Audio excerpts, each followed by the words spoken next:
I believe in order to bring any design, concept, and ideas to life, we need to have a team that has the skills for it. I'm here with Danny from Musa Wood Arts. They did the entire custom millwork of this project.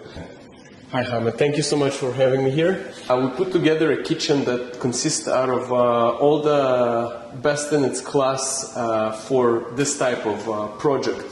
This is a slim profile shaker door, consists out of a solid wood railing.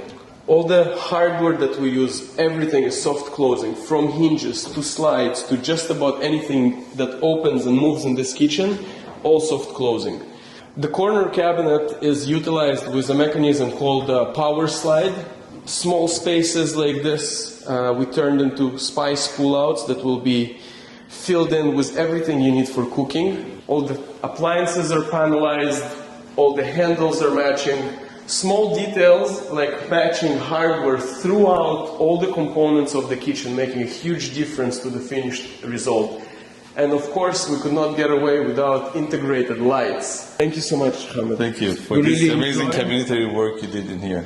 We really enjoy working on this, and it's a long process. It takes a lot of effort on everybody's part, but I'm glad to be at the end of it.